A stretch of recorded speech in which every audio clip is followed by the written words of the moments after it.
Quero pedir a você que me dê de presente a sua atenção, que você não analise nada não, apenas me dê a oportunidade de ser um canal de bênção para a sua vida. Amém. Inicialmente quero dizer para você que a igreja não é um lugar para se frequentar, é uma família para se pertencer. Amém. Também a igreja não é um barco de prazeres, a igreja é um bote salva-vidas. A igreja não é um ponto de chegada, ela é um ponto de partida.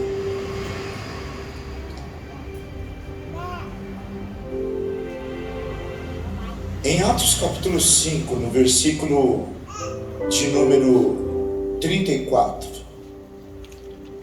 mas levantando-se no sinédrio um fariseu chamado Gamaliel, mestre da lei, acatado por todo o povo, mandou retirar os homens por um pouco e lhes disse: Israelitas, atentai bem no que ides fazer a estes homens, porque antes destes dias se levantou Teudas, insinuando ser ele alguma coisa, ao qual se agregaram cerca de 400 homens, mas ele foi morto, e todos quantos lhe prestavam obediência se dispersaram e deram em nada.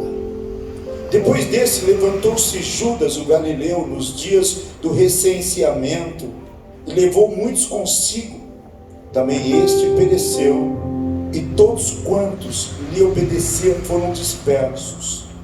Agora vos digo: dade mão a estes homens, deixai-os, porque se este conselho ou esta obra vem de homens, perecerá.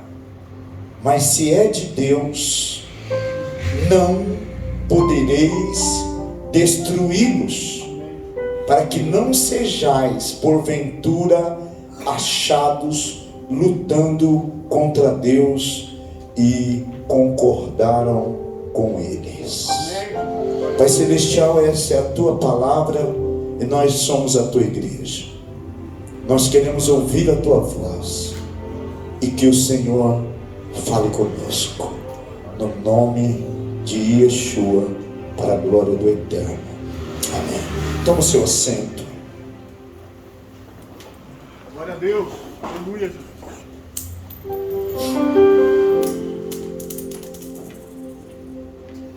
A palavra do Senhor, irmãos, ela nos traz algumas informações a respeito da igreja primitiva. Dizem que Atos dos Apóstolos era para ser chamado de Atos do Espírito Santo. Algumas pessoas acham que Atos dos Apóstolos é um livro que deveria continuar sendo escrito. O que nós precisamos entender é que nós somos a epístola que o mundo está lendo. Amém, Jesus. Aleluia.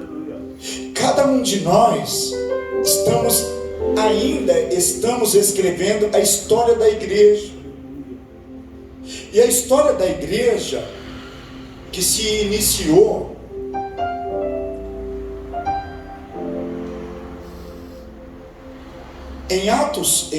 em Mateus, capítulo de número 16, quando Jesus diz para Pedro, Mateus 16, e tu és Pedro. Pedro significa fragmento de pedra, farelo de pedra. E algumas vezes você imagina Jesus falando para Pedro, e tu és Pedro. Aí o dedinho muda de direção, e sobre esta pedra, não sobre Pedro, tu és Pedro, e sobre esta pedra edificarei a minha igreja. Amém. Jesus é a pedra, Jesus é a rocha, onde a igreja está edificada. Mais uma vez, quero falar que a igreja é diferente de monumento. Igreja é diferente de movimento. Igreja não são paredes. Isso aqui é prédio. A igreja precisa quebrar alguns paradigmas. Nós somos a igreja e precisamos ser a igreja 24 horas por dia. Amém. Se ensinarmos que aqui é a igreja, existem pessoas que só conseguem ser cristãs dentro da igreja, só conseguem ser santas aqui dentro do prédio, aqui nesse ambiente. Quando ela sai, quando ela dá de frente com o mundo, ela não consegue manter o mesmo comportamento, ter o mesmo testemunho, porque ela não entende que ela é o templo do Espírito Santo. Amém. Nós precisamos entender como igreja que os ministros não são apenas os pastores. Deus nos chamou para fazermos discípulos. Ide, fazei discípulos em todas as nações. Então nós, amados, precisamos ensinar as pessoas todas as coisas que Ele nos tem mandado. Amém. O Evangelho do Senhor, amado, ainda é a nossa bandeira. Nós estamos na dispensação da graça. Quem está hoje na direção da igreja não são homens, é o Espírito Santo. Amém. O Espírito Santo é o mais velho morador desse planeta. A terra ainda era sem forma e vazia, e ele já se movia sobre a face das águas. É muito interessante que o Espírito Santo um dia vai se retirar com a igreja. A igreja é salva pela graça, e a dispensação da graça se inicia com a morte de Estevão.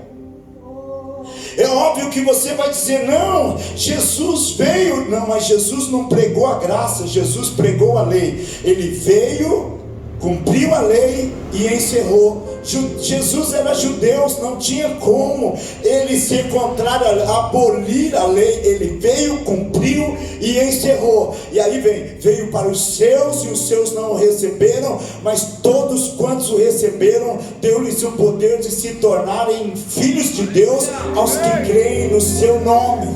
Quando Jesus estabelece ali geograficamente em Atos 1 e 8 qual seria a caminhada, o percurso que eles iriam percorrer, ele diz: e ser-me-eis minhas testemunhas em Jerusalém, na Judéia, Samaria e até os confins da terra. E o evangelho começa sendo pregado em Jerusalém, e naquele dia em Atos 2 se convertem 3.000 pessoas.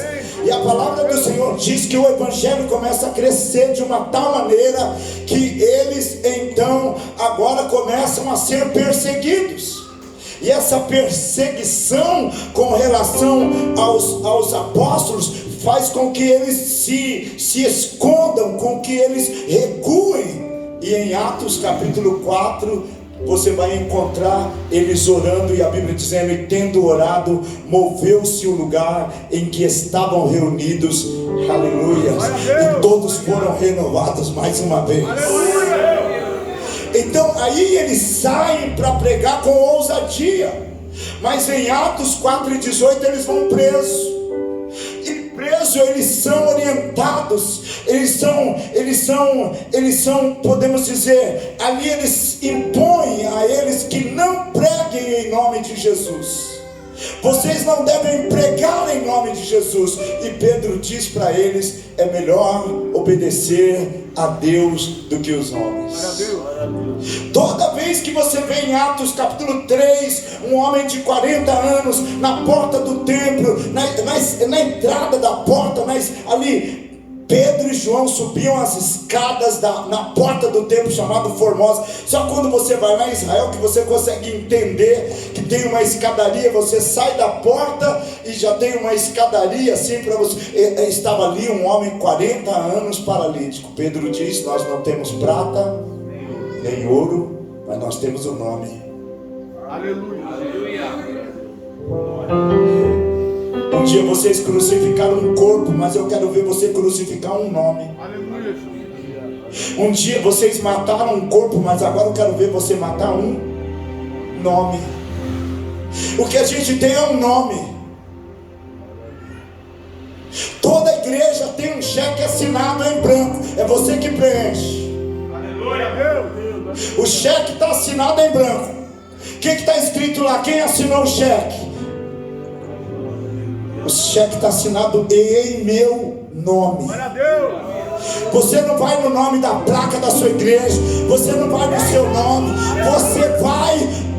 Dá uma olhadinha que tem um cheque assinado. É você que preenche. Quando que eu preencho? Quando você começa a orar. E tudo quanto disser. Marcos capítulo 11 versículo 22 começa assim, ó. Marcos 11, 22 diz: tendes fé em Deus. Eu estou dizendo que tudo que você disser em oração crendo, você vai receber. Tudo que você disser em oração crendo e não duvidar, você vai receber. Tudo que você disser em oração, você está chamando a existência. É a existência. Tudo que você disser em oração crendo e não duvidar, você está preenchendo um cheque. Eu estou preenchendo um cheque de cura. Eu estou preenchendo um cheque de libertação, de quebra de cadeias, rompendo grilhões, despedaçando jugos, tomando posse de territórios. Eu estou curando geografia. Eu estou liberando uma palavra de unção sobre a sua vida, porque o Senhor que começou a boa obra a aperfeiçoará até o dia de Jesus. Eu estou preenchendo um cheque. É que você não entendeu que quando você prega, você não está pregando em seu nome. Você, estou falando para você, você está preenchendo um cheque quando você prega. Quando você ora, você está preenchendo um cheque. Quando você está falando, você está falando é no nome dele. No nome, que nome? No nome dele.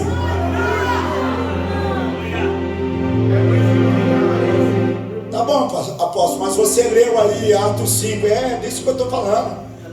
Eu não tenho prata, não tenho ouro. Pedro disse, mas era a primeira vez, era um teste. Era a primeira vez que ele estava agora experimentando fazer alguma coisa. Depois que ele foi crucificado e morto e ascendeu-se ao céu, então levou 40 dias. 40 dias no Monte das Oliveiras. Ele diz: ficai em Jerusalém até que do alto sejais revestidos de poder. Lucas 24 e 47. Eles ficam lá mais 10 dias sentados, que vai dar 50 dias, que é o dia de Pentecostes. 50 Pentecostes. E eles estão lá sentados, esperando o cumprimento da promessa. Aleluia. Eu gosto de uma versão da Bíblia que diz: e de repente, glória a Deus, aleluia, ouviu-se como não era, parece que não era, mas como se um som de um vento forte. Eu gosto dessa hipérbole, desse negócio que é um vento forte, impetuoso,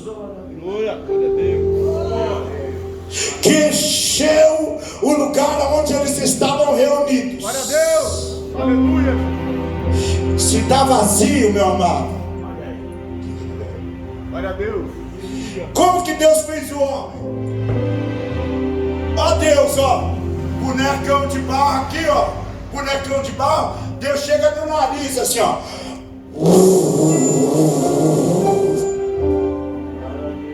Ó o bexigão, ó. Aí foi o primeiro neném grande que se levantou. Porque o homem nasce nenenzinho assim, ó, que gracinha, né? Mas esse primeiro que Deus fez era o bebê gigante, Adão. O primeiro homem se tornou alma vivente com sopro. Mas no dia de Pentecostes, o corpo que ele soprou não era de barro. O corpo que ele soprou era a igreja. E ele vai constituir agora a sua igreja.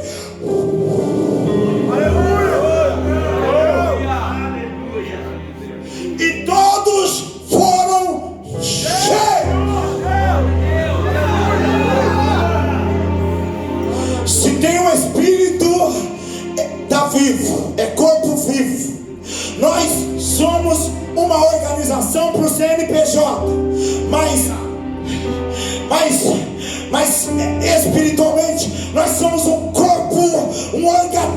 organismo. Nós não somos uma organização, somos um organismo. E como organismo, nós somos imortais. O corpo de Cristo é imortal. Só que você não consegue ver isso. Você acredita que o Teudas morreu, extinguiu aquele grupo dele. Atos capítulo, eu estou falando agora de Atos capítulo 5, versículo de número 34 em diante. Gamaliel se levanta e diz: ó, não esquenta que esses, não se preocupe que esses caras não, tá entendendo? Deixa esses caras aí, porque um tal de Deus se levantou e uns 400 foi atrás dele, e aí ele morreu, se dispersou tudo, acabou. Aí depois veio um tal de Judas, aí um montão foi atrás dele, ele morreu e acabou. Agora, ó a sabedoria do Espírito Santo, não é ele que está falando, é o Espírito de Deus que está falando na boca desse Gamaliel. Está falando assim: vou falar uma coisa para vocês, não se levanta contra essa gente não, porque se eles forem de Deus, você vai estar se levantando contra o próprio Deus. Você tem dúvida que a pessoa que está do seu lado aí, ele tem o próprio Deus dentro dele? Você é templo do Espírito Santo, você é imagem e semelhança. Estou falando para você, querido, você não é qualquer um, você é cidadão dos céus. Estou falando para você, ei, Deus não ia dar um cheque branco para qualquer pessoa. Você chega e fala em nome do Pai.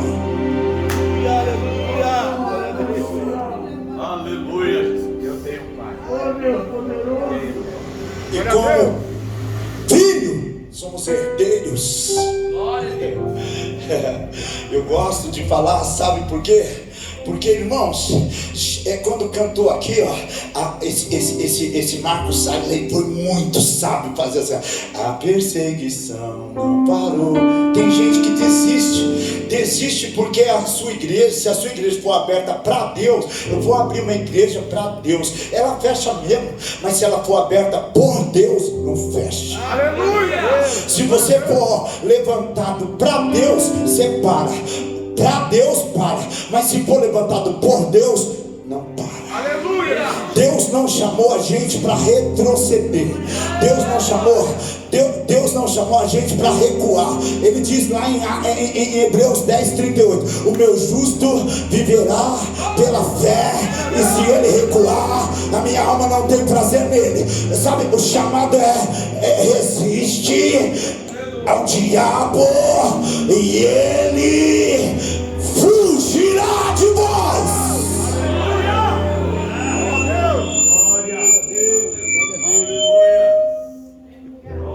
Se levanta mesmo, mas é para cair. Amém. A gente só precisa entender um propósito. Uma igreja sem propósito não vai a lugar nenhum. Entra aqui no carro, o apóstolo Miro, entra aqui. Onde você vai, Abílio? Não sei, vou dar uma volta. Aí, a princípio, o apóstolo Miro, ele fica de boa. De boa Gília. Fica tranquilo ali, ó. Eu estou dando uma volta. Eu estou dando uma volta, estou me divertindo. Eu dirijo. Ó, Miro, aqui, ó, um T-Cross. Se alguém tem um T-Cross para dar, Deus está falando com você. Eis aqui o teu servo. E você vai dirigindo. Aí eu vou passando, então daqui a pouco o Miro vai dizer: mas você está indo para onde? Pode ser, estou dando uma volta. Eu não sei para onde eu estou indo. Ele vai ficar entediado. Você pode até entrar num lugar onde a pessoa, não, a igreja precisa saber para onde ela está indo. E isso é ter uma igreja com propósito. Já escreveu Rick Warren. Ser uma igreja com propósito é ter realmente uma missão clara. É dizer para você, meu amado, o princípio do evangelho começa no vinde a mim, todos vós que estáis cansados, sobrecarregados, e eu vos aliviarei. Mas aí depois tem o ide. Pregai o evangelho a toda criatura. Só que nós queremos ficar assim como os apóstolos ficaram só em Jerusalém. Eles se acostumaram ali, apóstolo Miro, é a zona de conforto. Quando a gente está dentro do barco, a gente não pode esquecer que o barco, quando ele está atracado no cais, quem está aqui comigo? Amém. Quando o barco está atracado no cais, ele está seguro. Que bom quando está atracado, que bom quando estamos no porto. Mas o barco não foi feito para ficar no porto. O barco não foi feito para ficar atracado no cais. O barco foi feito para ir às águas profundas. Assim como a igreja não foi criada por Deus, gerada por Deus, para ficar dentro de quatro paredes. A igreja é ide por todo mundo, pregai o evangelho a toda criatura. Deus não te chamou para ficar no cais atracado. Deus te chamou para cumprir um propósito. Você não entendeu ainda, né? Por isso que você fica me olhando com essa cara de ué.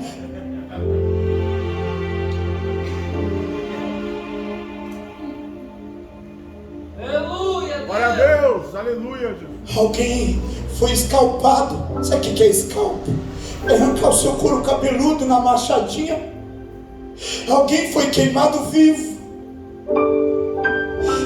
João Marcos, em Alexandria, foi arrastado, incendiado como se fosse uma tocha humana. Muitos cristãos eram colocados dentro do pinche vivo, dentro do pinche vivo, depois tirado. Nero mandava colocar fogo, pendurava ele num poste e deixava ali queimando dias.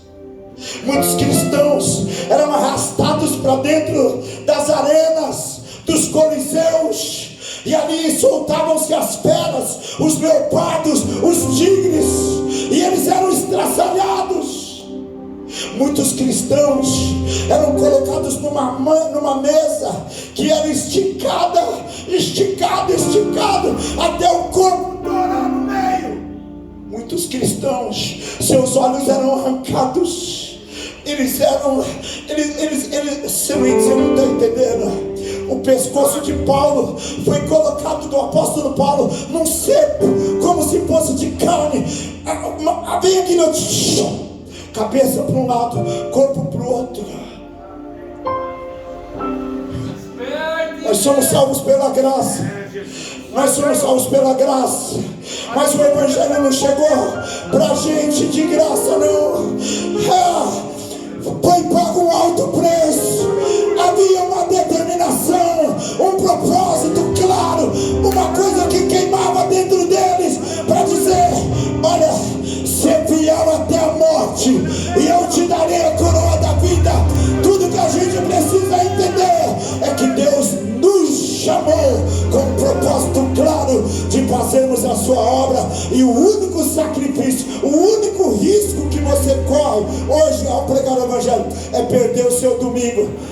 Vai deixar de assistir o Faustão, vai deixar de assistir o seu joguinho à tarde. É o seu sacrifício hoje.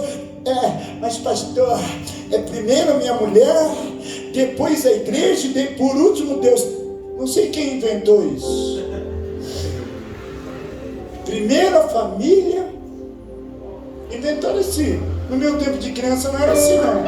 Era o primeiro Deus, segundo Deus, terceiro Deus, quarto Deus, quinto Deus, sexto Deus, Deus, e todas as demais coisas vos serão acrescentadas. Buscai primeiro o reino de Deus, sua justiça, todas as demais coisas vos serão acrescentadas. Buscai primeiro o reino de Deus, buscai, mas a gente quer ficar rico na igreja. A perseguição não parou a igreja. Quem tem parado a igreja é a internet, é o Coliseu. O Coliseu do crente hoje é... Irmãos, eu não sei você, mas eu gosto de uma televisão. Se eu pudesse, eu tinha televisão no banheiro, porque minha mãe não deixava assistir televisão quando eu era pequeno, nem meu pai, por causa da igreja que não deixava a gente assistir televisão. E a gente assistia televisinho. A gente não saía da casa dos outros. Por que o filho do crente não saía da casa dos outros? Para assistir televisão. Era Esse não é do seu tempo mesmo, né? Ultraman, Ultraself, Tarzan. Era criança. O diabo.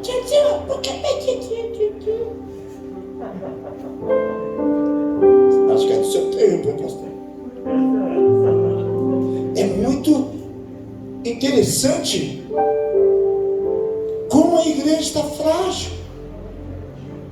Qualquer coisa a gente fica chateado, a gente abandona, a gente perde um membro. Por quê? A gente perde um membro. Você vai para... O que aconteceu, irmão? Meu amigo gritou. E mimimi terrível. Eu tenho um conselho para você. Mantenha a serpente debaixo dos teus pés. Aleluia. Eis que vos dou poder para pisar serpentes e escorpiões, e nenhuma força do diabo vos fará dano algum. Nós precisamos de poder nas nossas vidas, como liderança. Tudo que o Senhor quer é nos dar autoridade, e essa autoridade vem do propósito, vem da missão